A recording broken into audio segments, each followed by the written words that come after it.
Eh ben, regardez qui est là. Voilà, c'est notre vieil ami JB. Bonjour public. Bonjour public. JB que j'interviewe ce soir en tant qu'auteur de Coureur d'orage, dont on vous a déjà parlé dans une petite série sur les vidéos OSR. Et nous sommes dans un lieu très particulier ce soir. Nous sommes dans une des bibliothèques parisiennes dans lesquelles j'ai travaillé parce que je suis bibliothécaire dans ma vraie vie. Et où nous avons organisé une soirée présentation et découverte du jeu de rôle. En fait, il y a plein de gens par là-bas qui donc là actuellement mangent et ensuite vont jouer et faire du jeu de rôle. On vient de terminer une petite conférence pour expliquer ce qu'est le JDR. Voilà. Je présume que vous avez tous ou avez été nombreux à jouer ou à avoir vu des enfants jouer aux gendarmes et aux voleurs ou aux cow-boys et aux indiens quand ils étaient petits. Bien, le jeu de rôle c'est assez proche de ça. Dans l'idée qu'on construit collectivement une histoire imaginaire. Afin de faciliter les discussions, on met en place quelques règles de prise de parole pour savoir qui a le droit de parler et quand et qui a raison, ce qui évite quelques engueulades. Et voilà, je pense qu'avec ça on a fait le tour de grosso modo ce qu'était le jeu de rôle. On se pose autour d'une table et on se raconte des histoires ensemble, alors souvent avec quelqu'un qui va être plutôt celui qui propose et qui va cadrer ce qu'on raconte, qu'on appelle classiquement le meneur de jeu, et puis des personnes qui vont incarner les personnages principaux de l'histoire et qui vont prendre des décisions face à des situations. Typiquement, on va leur dire, vous vous trouvez sur un chemin, il y a un embranchement à gauche, un embranchement à droite, qu'est-ce que vous désirez faire dans ce qu'on appelle un livre dont vous êtes le héros, vous connaissez peut-être. On proposerait un choix, soit aller à droite, soit aller à gauche. En jeu de rôle, on s'arrête à qu'est-ce que vous désirez faire, et les joueurs peuvent décider de rebrousser chemin, d'aller à droite, d'aller à gauche, de couper à travers les bois, de grimper en haut d'un arbre. Donc, bref, il y a beaucoup de place laissée à l'imagination.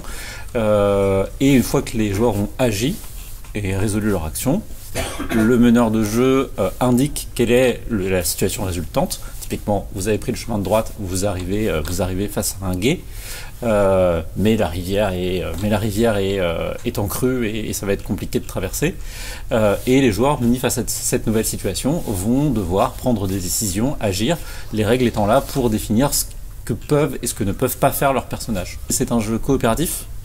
Le meneur a un rôle un peu particulier puisqu'il est là pour proposer aussi des challenges et des oppositions aux joueurs, donc il pourrait être perçu comme un opposant. Néanmoins, il n'y a pas réellement de notion de victoire ou d'échec en jeu de rôle. Tout au plus la capacité d'aller au bout d'une histoire s'il y a une histoire de prévue. Nous on est vraiment dans il y a des gens qui disent du conte interactif. C'est pas entièrement faux, ça a des limites comme définition, mais en tout cas il y a cette logique de raconter ensemble l'histoire d'un groupe de personnages qui vont s'entraider pour surmonter un certain nombre de défis. Est-ce que c'est assez clair ou ça va? C'est à grande ligne, hein, mais des jeux de rôle il y en a quand même vraiment beaucoup, donc on est obligé à un moment de trouver juste les points saillants. Classiquement, mais il y a vraiment, c'est devenu un monde immense les jeux de rôle, donc on va trouver autant d'exceptions que d'exemples typiques, mais typiquement, on va avoir un livre qui va vous présenter effectivement des règles, ce qu'on appelle des règles de simulation, c'est ce qui va définir ce que votre personnage peut faire, peut ne pas faire, et quelles sont en gros les chances qu'il a de réussir telle ou telle action. Ça peut être des règles très très simples, ça peut être des pavés de plusieurs centaines de règles avec autant d'exceptions. Ça, il y en a vraiment pour tous les coups. Ça peut être un livre qui présente un univers, un cadre de jeu, exactement comme si on vous prenait le Seigneur des Anneaux, mais on vous décrivait simplement l'univers, sans l'histoire. L'histoire, c'est à vous de la construire. Et puis on peut avoir ce qu'on appelle des scénarios, c'est-à-dire là, on va vous proposer une histoire. Simplement, une histoire clé en main. Alors ça peut être défini de plein de manières. Ça peut être la présentation d'un endroit à explorer. Ça peut être une enquête.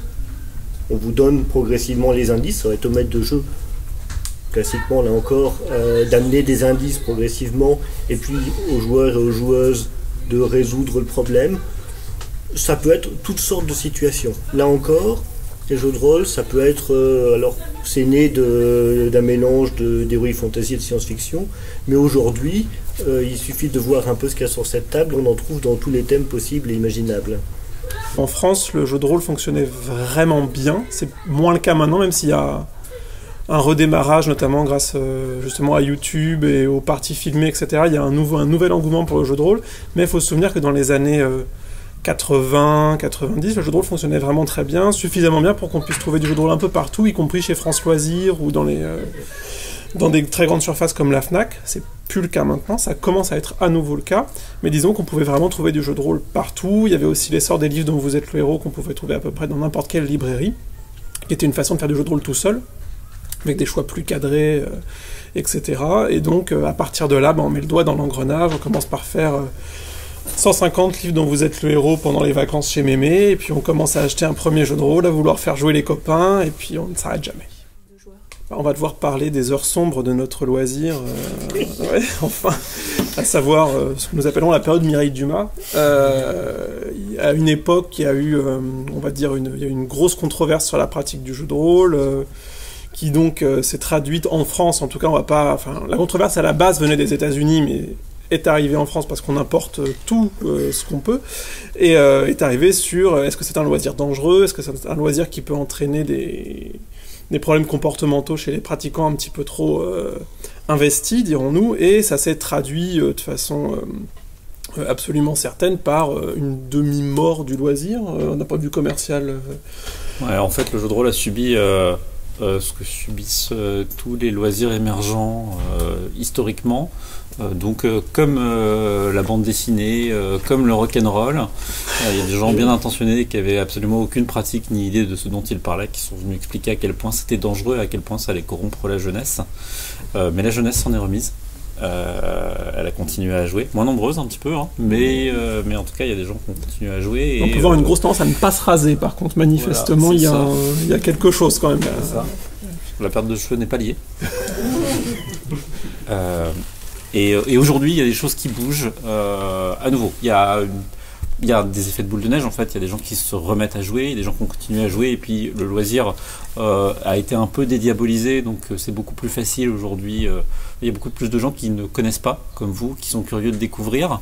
C'était pas le cas il y a 10 ans, hein. Vraiment, la différence est significative.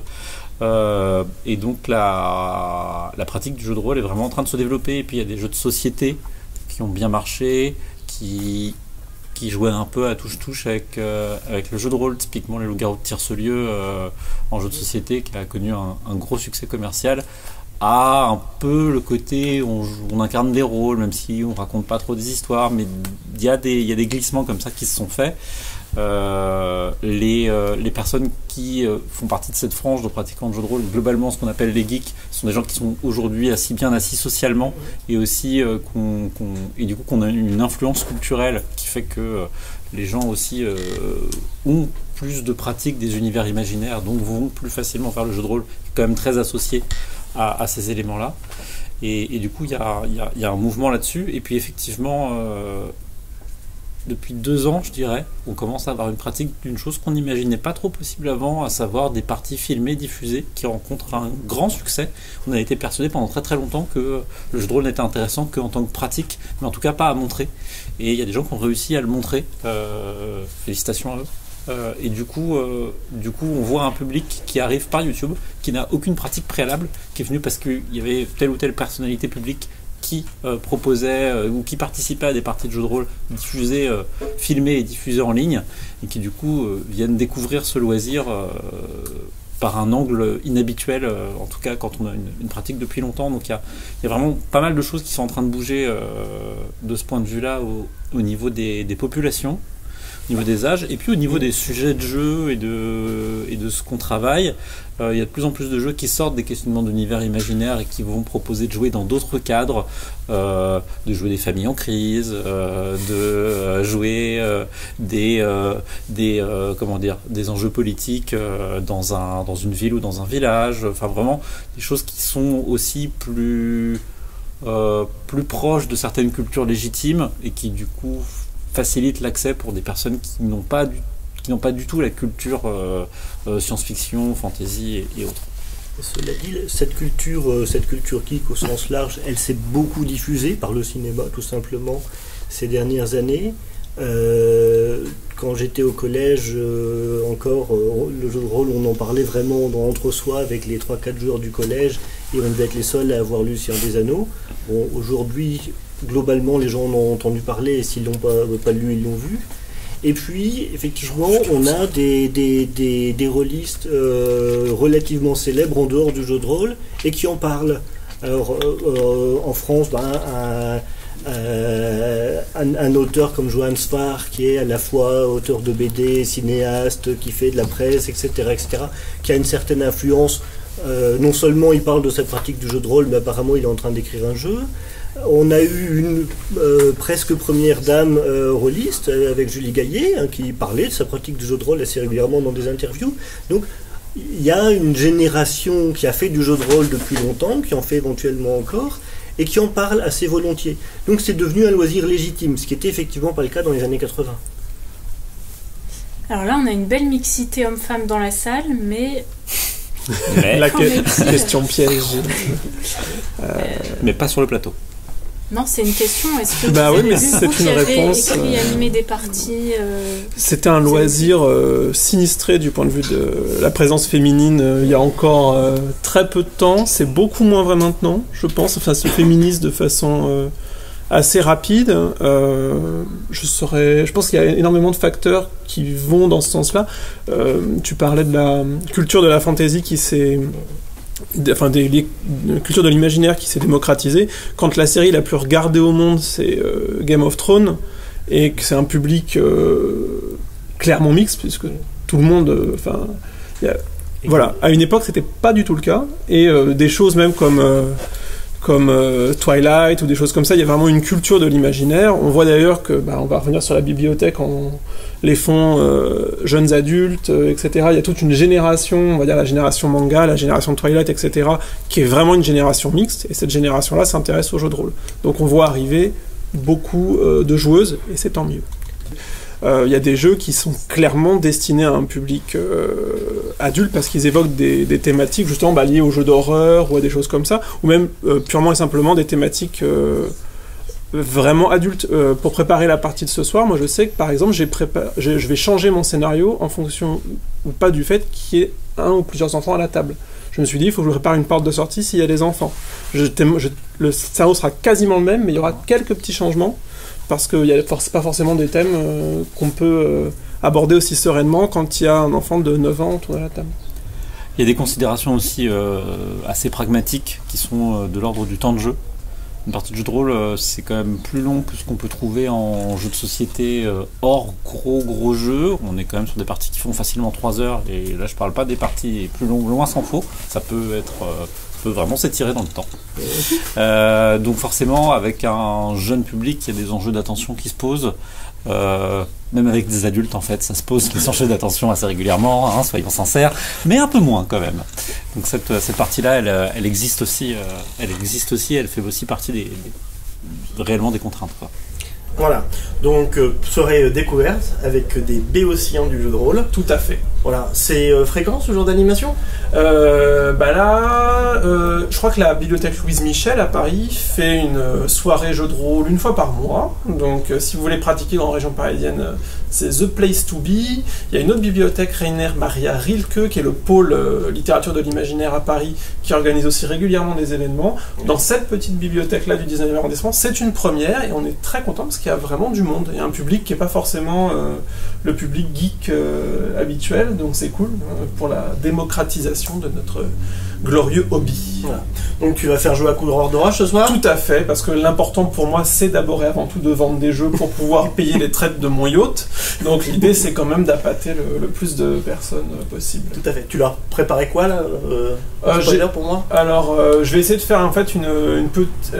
l'idée, c'est vraiment quelque chose de très Princesse Mononoke. Donc, il a fallu penser à un scénario qui ferait 3 heures, donc vraiment très court, pas trop de subtilité, potentiellement tout public. Et donc, ça va être être une histoire de loup dans un village, etc., avec bien évidemment essayer donc, dans l'esprit Miyazaki de ne pas faire quelque chose de trop sinistre, mais au contraire quelque chose qui peut quasiment tout se jouer en négociation et dans une ambiance de bisous. D'accord, Voilà. Et question logique, on est dans une bibliothèque, hein, le lieu des livres. Ouais. Le livre de jeu de rôle a-t-il sa place en bibliothèque?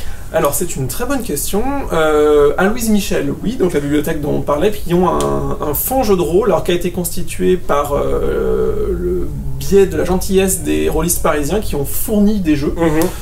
Donc il y a un beau fonds maintenant de jeux qui ont été fournis par les rôlistes.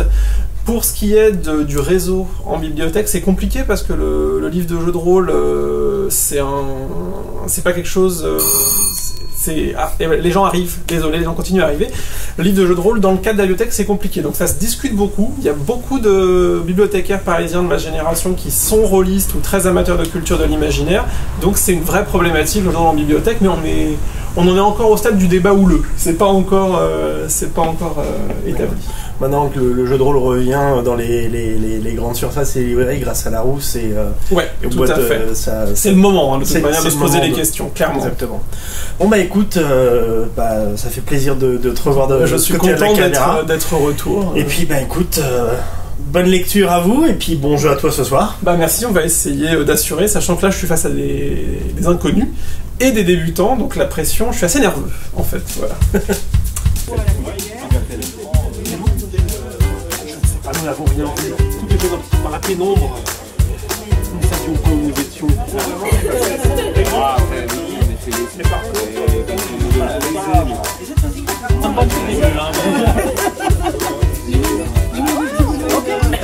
Maman, il n'y a aucun souci. Mais je ne savais pas dans quel Là, je sais pas quel nom. Comment ça peut y avoir légèrement?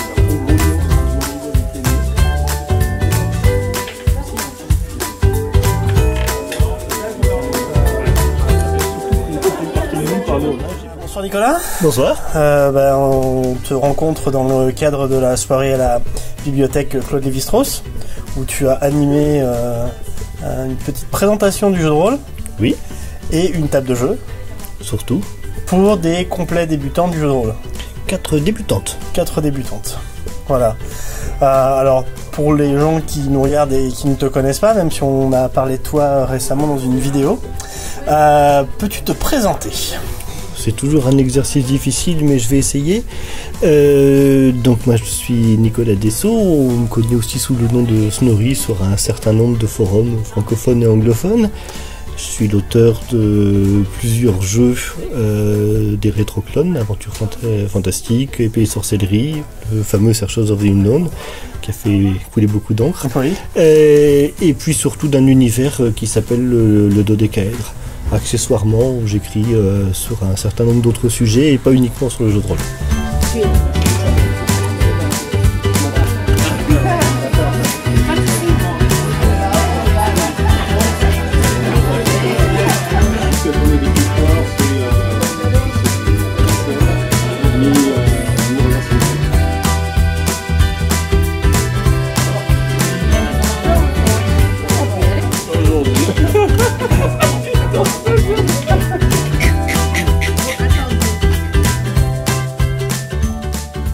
Qu'en avez-vous pensé? Génial.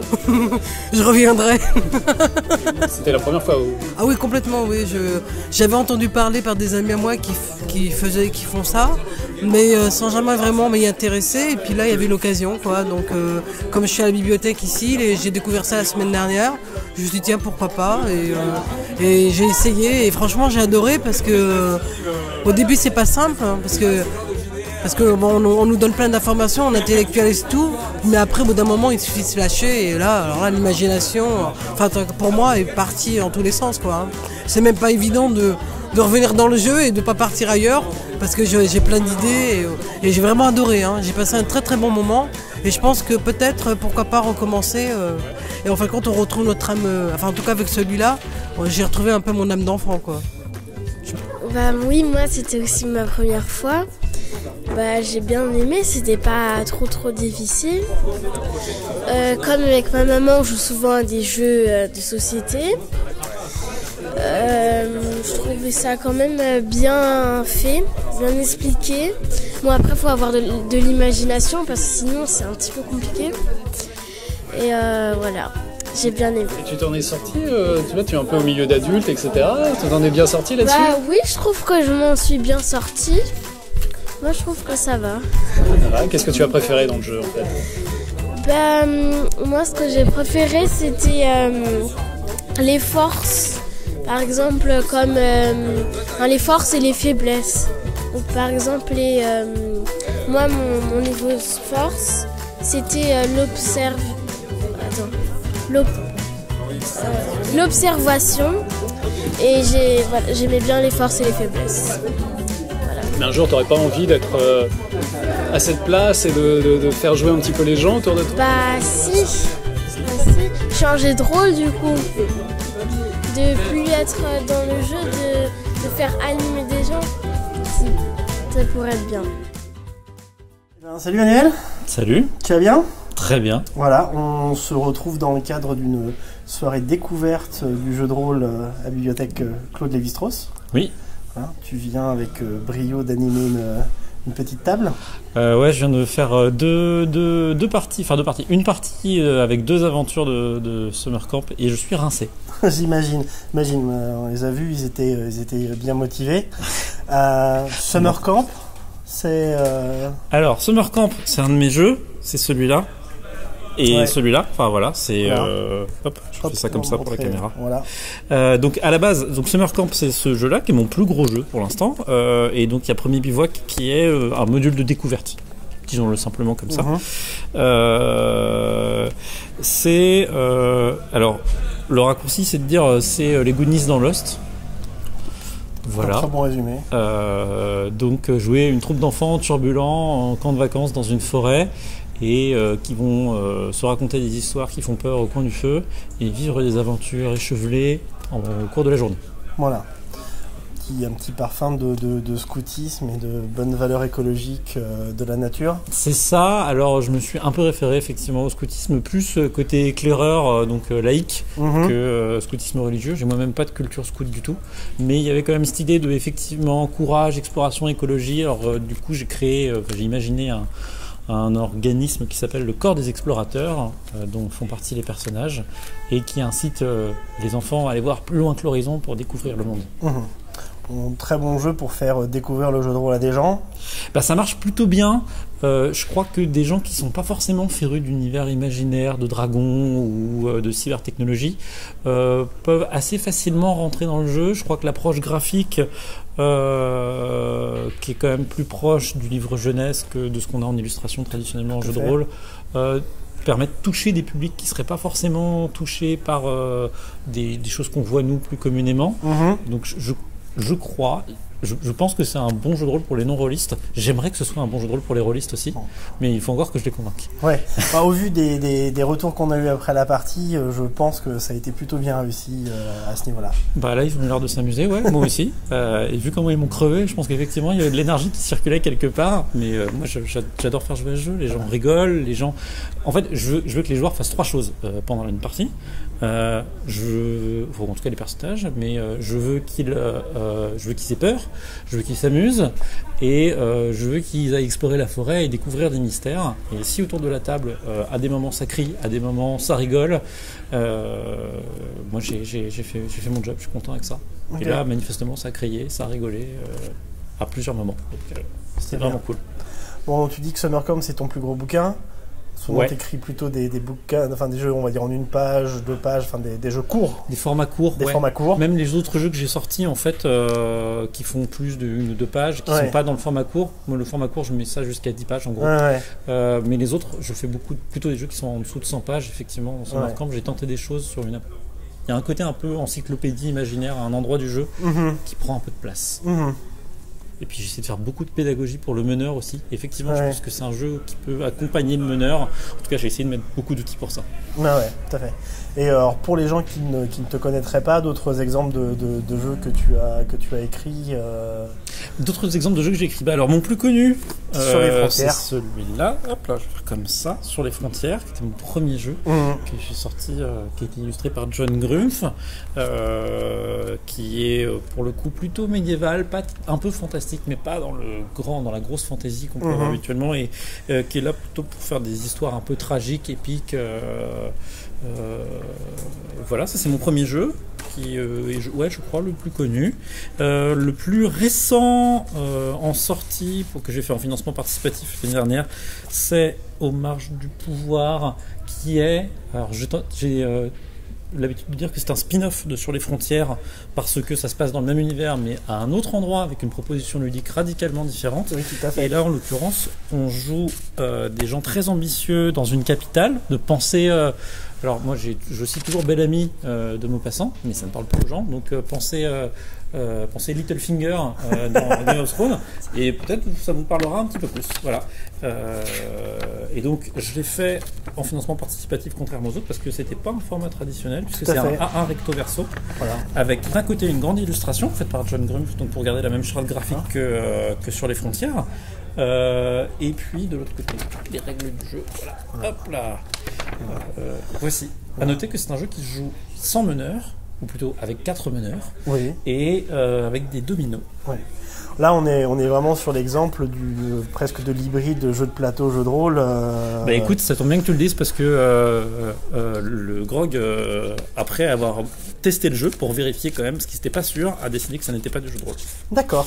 Voilà, mais ils ont mis longtemps à se décider, et ça me fait plaisir qu'ils aient galéré à trouver, à classifier ou ne pas classifier. D'accord. Du coup, toi, tu le considères comment?